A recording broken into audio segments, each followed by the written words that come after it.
La psicóloga Lorena Colombre nos hablará sobre la personalidad antisocial, un tema que fue muy solicitado por nuestros televidentes.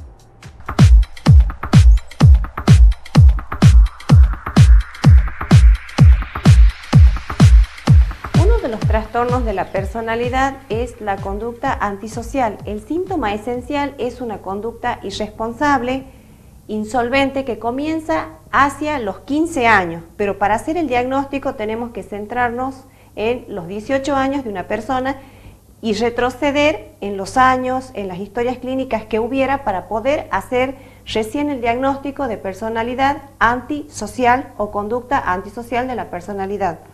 Otro de los síntomas asociados son, por ejemplo, las mentiras, los robos, la holgazanería, el fracaso escolar. Esto es porque nos centramos en el niño. Para empezar a hacer una historia clínica que nos va a servir posteriormente, nos situamos en la infancia o casi adolescencia.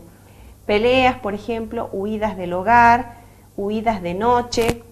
De continuar esto en la vida adulta, es una persona que no aprendió y no aprenderá a incorporar las normas sociales, entonces esto le va a ser difícil la convivencia en sociedad.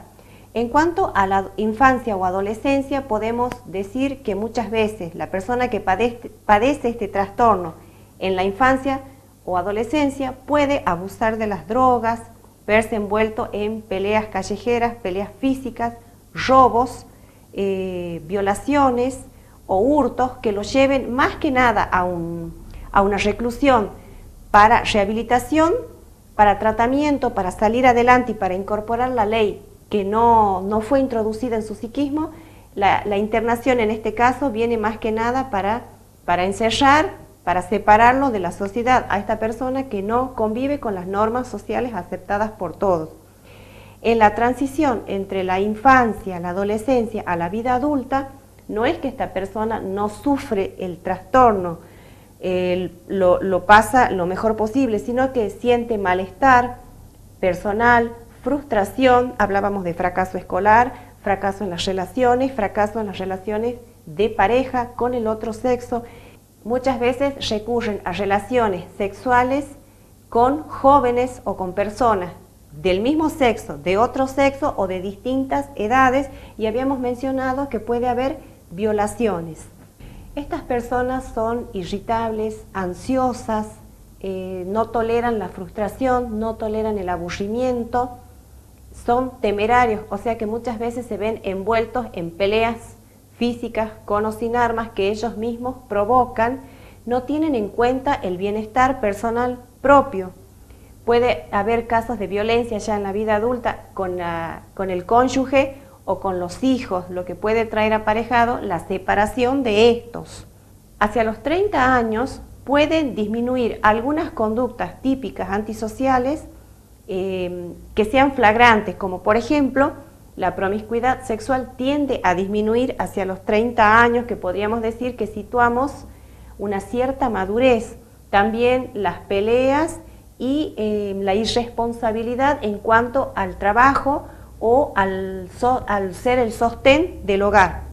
El trastorno o las conductas antisociales puede llegar entonces a producir un deterioro notable o ser incapacitante, entonces cuando provoca un severo deterioro entonces en lo que es personal y de pareja, en cuanto a la persona que no logra una cierta autonomía, una cierta libertad, que es el fin de la educación que se le brinda a los jóvenes. Como no logra esto, es que muchas veces cae en el encierro que mencionábamos recién. Dentro de los factores que predisponen a la aparición de este tipo de conductas, podemos situar la presencia de unos padres que quizás hayan padecido esta misma situación o una situación de empobrecimiento económico y moral o de valores. Ellos, los mismos padres, quizás padecieron y transmiten esta forma de ser. Se puede decir que se da con más frecuencia en las clases bajas, pero no es privativo de las mismas. Sí, en cuanto a un empobrecimiento moral, a una precariedad en este sentido. También entonces va a ser una falta de autoridad, una falta de límites lo que fomente este tipo de conductas. Y otro también tiene que ver con los malos tratos infantiles recibidos o padecidos por estos niños o adultos que lo hayan padecido en etapas anteriores en los hogares propios, en hogares adoptivos o en los institutos donde hayan sido internados.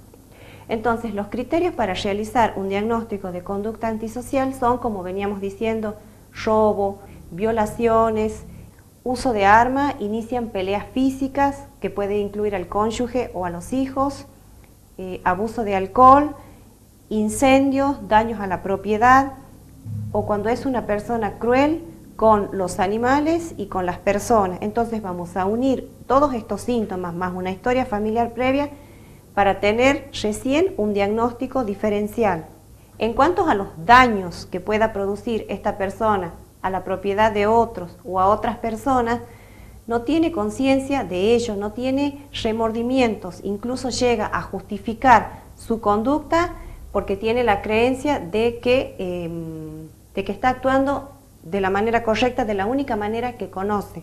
Bueno, entonces si nosotros pensamos que podemos conocer una persona, un alumno, un amigo, o que le sucede algo así a algún conocido, sea de la familia o no, podemos encauzar toda esta impulsividad, podemos tratar de educar a esta persona que a lo mejor no es que no tenga la enseñanza primaria básica, sino enseñarles distintas cosas, enseñarles que hay modos de tratar de convivir en sociedad.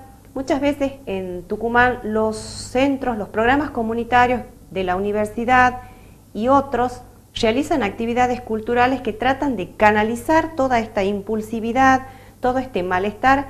Muchas veces el malestar social lleva a ciertas conductas antisociales como las que veníamos diciendo, y las actividades culturales, recreativas, de distracción, de uso del cuerpo, de uso de la mente, es como que nos ayuda a tratar de aprender junto con nuestros niños. Entonces tratemos de buscar una solución, una salida práctica a todo esto, a encauzarnos dentro del sistema, a aprender las normas de convivencia social, a saber que hay otra realidad posible y que puedo dejar un poco estas conductas antisociales que me convierten quizás en un marginal, y saber que es posible compartir, respetar los derechos del otro, la propiedad del otro, la vida del otro, y el otro me va a devolver lo mismo en espejo, va a respetarme a mí y vamos a crecer juntos en sociedad, en cooperación.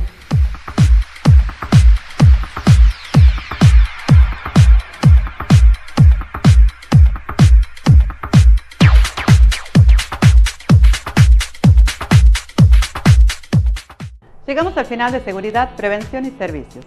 Si desean comunicarse con nuestra producción para solicitar algún tema, pueden hacerlo al 4290-300 o por mail a produccionescps@yahoo.com.ar.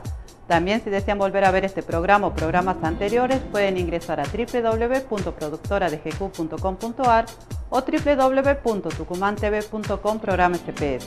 Antes de despedirme, quiero desearles una feliz Pascua, que disfruten junto a su familia.